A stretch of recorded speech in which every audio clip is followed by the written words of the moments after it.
Welcome to Raidercast, the podcast that delves deep into the myths, mysteries and monsters of Tomb Raider. Some episodes will be solo journeys into the past with me, Chris, and others, like this one, will feature interviews with special guests from across the fandom. Today it's my pleasure to be joined on the phone by someone who's been with us from the very start, from day one back in 1996. She's lent her voice to the very first Lara Croft and helped to make her the unstoppable force she is today. I'm talking, of course, about the one and only Shelley Blond.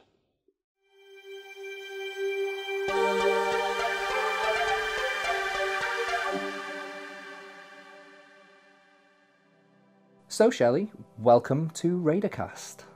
Lovely to be asked. Nice to speak to you, Chris. Absolutely. We've met once before, haven't we? We met at the Tomb Raider Suite. We did, Seems yes. to remember. But it's nice to chat to you. Yes, I'm thrilled about you coming on the show with us. Hey!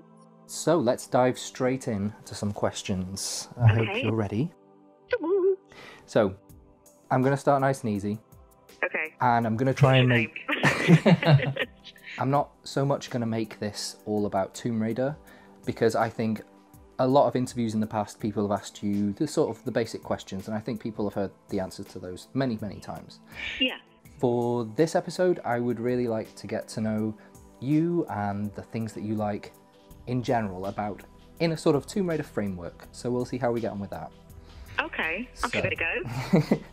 So, let's go with, from everything that you do know about Lara's character, what ways, if any, has she inspired you? Do you know, I wouldn't say that she has inspired me as such, but I would say that the fans of Lara and Tomb Raider inspire me. That's lovely. I get to meet, I'm lucky enough to get to meet so many, whether it be at Comic Cons, whether it be at Nathan McCree's music shows, even just, you know, back and forward on Twitter. Yeah. To hear the way she has inspired people is really something quite special. I have, people that tell me they were terribly bullied at school, and the only way of being able to come out of themselves or be able to find any happiness was to go home from school and play Tomb Raider. Wow. And when they hear my voice or they play it again, it gives them strength, or it reminds them of that time and they can hold their heads high. I have people that say they used to play the game when they were very young with their, one of their parents, their father, let's say, and now the father is no longer with them. Wow. So they've passed on, so their memories of their father are all tied up with playing Tomb Raider and Lara, and those are the things that inspire me, that she's touched so many people globally, and that she's part of people's real joy, happiness, and happy memories, which that inspires me, and I'm so proud to be part of that. Oh, Shelley, I'm welling up. That's absolutely beautiful. It's true. It's I'm not a gamer. Yeah. Many of you know I've never played the game, but so she hasn't touched me as such. I'm very proud to be one of the voices. I'm very proud to be part of her history. But to hear the stories from the actual fans, from the actual gamers, it will always leave me speechless, always. That is an A-star answer. That is just more than I could have hoped for. Oh, wow. Thank you. That's a so great lovely. question. It's a really great question. We'll move on to the next question. Okay. Do you have any stories or tales from mythology or legends that you think might be quite cool for Lara to jump into? Oh, I think she could jump into anything, couldn't she? I've always been obsessed with the whole Moses and the parting of the sea and the leaving Egypt and all that I would love to see her get involved in that. I mean, I don't know. Oh, goodness me, that could be amazing. That's something that really, since a child, maybe it was watching Charlton Heston as Moses, I don't know, but since all that's something that I still obsess over. So I'd love to see her involved in all that, leaving Egypt in the middle of the night, and I'd like to see that. That's super exciting. Yeah. I can really imagine that with the, it could be very cinematic. Yeah. She shouldn't be wearing her shorts. She'd have to dress like, they did back in the day, but, she'd look great. Yeah, otherwise she might stand out a little bit. A little much. Okay, that's wonderful as well. Yeah. Are there any places that you have travelled to on holiday or for work or anything that you think would make an exciting place for Lara to visit? I'm not really au fait with all the places she's visited. But I had a ball in Japan. I had the most magical adventure in Japan, and I went. It was years ago now, but I was a backing singer for Gilbert O'Sullivan, who was very famous for his track Claire, and he's still huge. He's big in Japan. He's still huge in Japan, and I'd like to see an adventure there. There has been one little bit in one of the Tomb Raider games where she did go to Japan, and it was a little place in Tokyo. Oh, right. Yeah. So I went there. Oh, my God, I followed in her footsteps. But yeah, I mean, there's so many. There's wonderful, wonderful places in Japan. Oh, everywhere.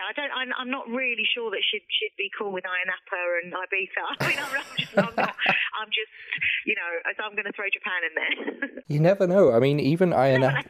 Yeah. She might be a party girl. Why not? Right? Why not? I can imagine her. She probably got a private yacht, sat back, nice cocktail. Oh no, you see, I slum it. I'd have to swim out to her yacht and climb aboard, beg her, let me come aboard. Can you imagine? That would be so much fun. I'm not too shy. I think maybe that's something that we could just try and do anyway. Yeah, just anyway, exactly. To anyone's boat, just swim up. Like, sorry, just gonna have a little. Let me on. That would be so much fun. Yeah. Oh my goodness. So this next question. Yes. Is... Oh, you're scaring me now. It's serious voice. No, it's again to do with travel. Right. And you're a very busy lady. So think for one moment you could press pause on life. Yeah. You and your family could go on a Tomb Raider style globetrotting adventure. What would be that ideal holiday vacation place to explore? Where would you go? Do you know, there are two things that I would love to do. I'm not sure it would be a family thing, but I would love to, dive and go into the Titanic. Oh, wow. I would love to do that.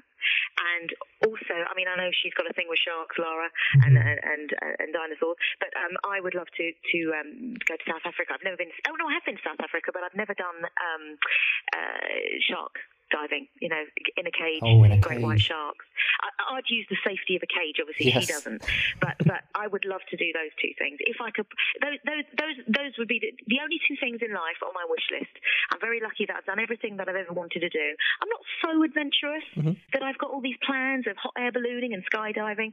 But if I could do two things, I would definitely go in a shark cage, and I would, with the shark on the other side, obviously, and I'd love to swim in and out of the Titanic. Wow. Yeah. That would make a fantastic game.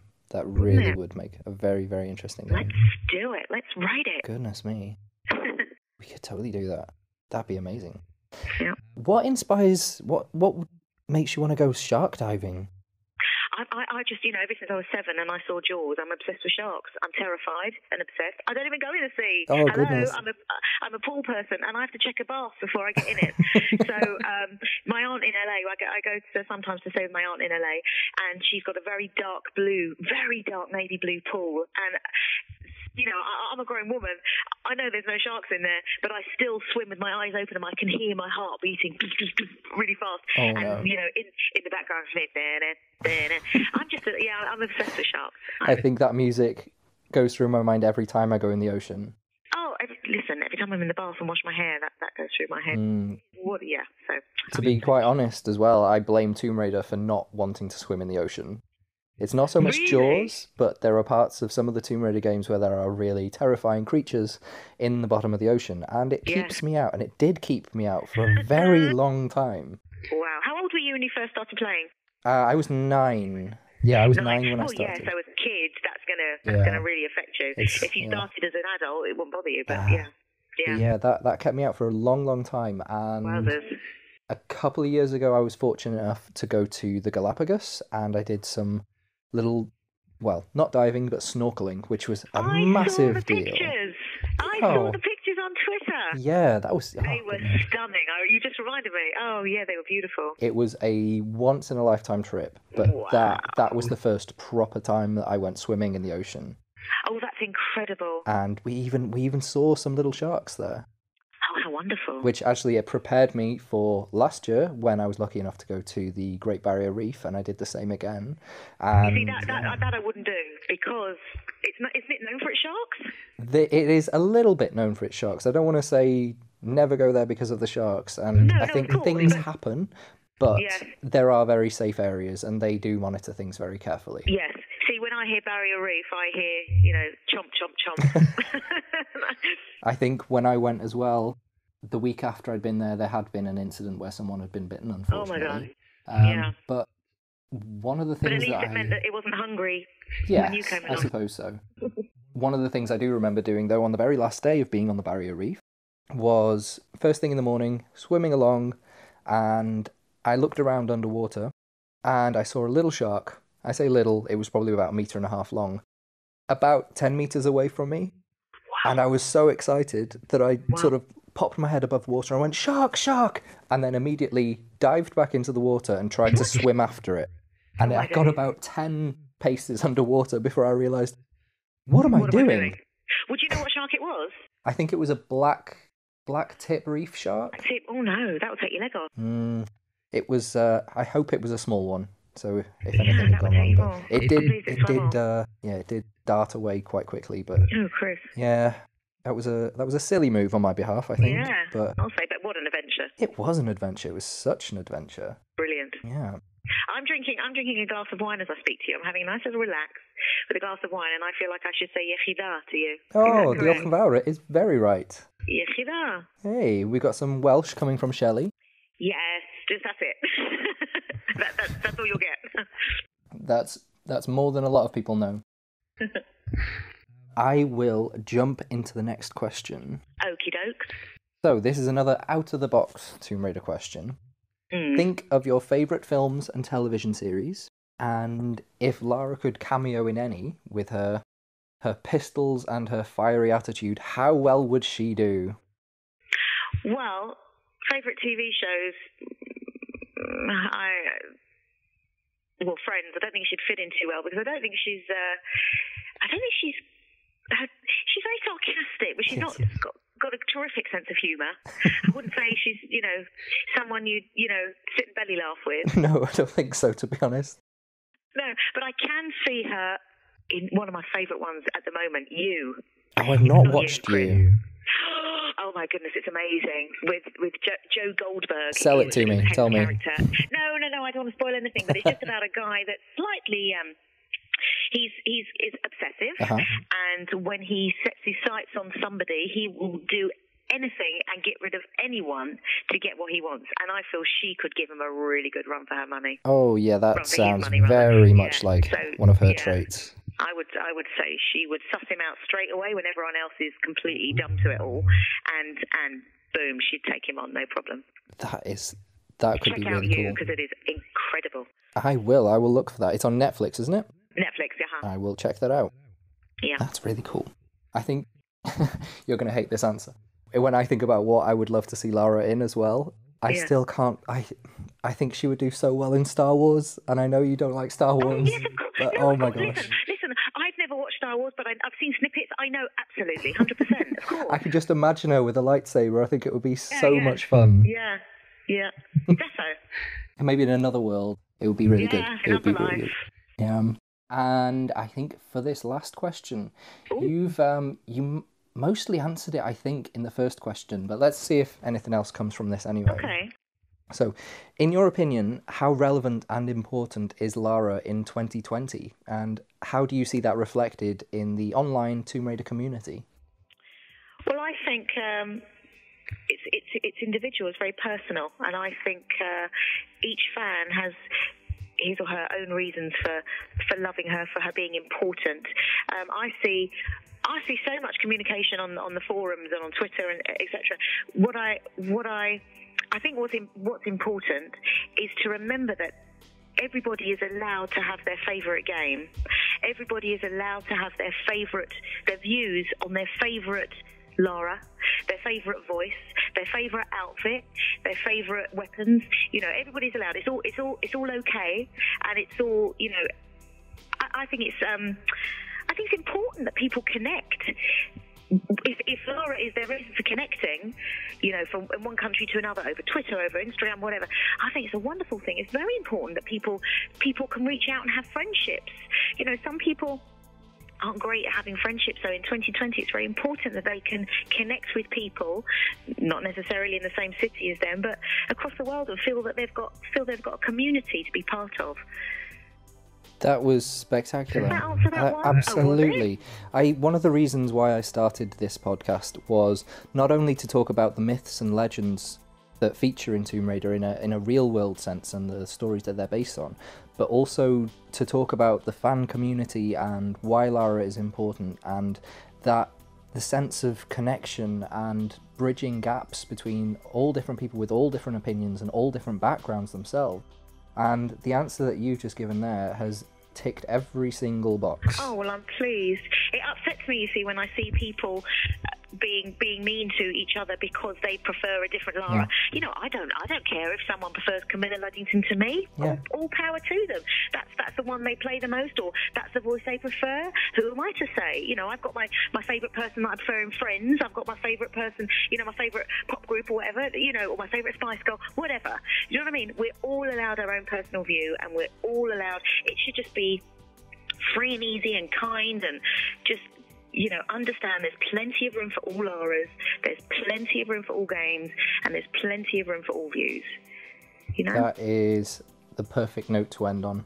I think that was a spectacular conversation. Thank you so much, Shelley. Thank you. It's been so lovely to speak to you. That has been absolutely wonderful. Hopefully we can get you back on the show. Maybe if this does well, let's do another series, and we'll chat some more as well. And we'll have a little catch up like that. That would be wonderful. Look forward to it. Thanks for joining us in this episode. If you enjoyed it, don't forget to subscribe to Raidercast on your favourite streaming platform and follow along online at Raidercast Pod on Twitter. See you next time!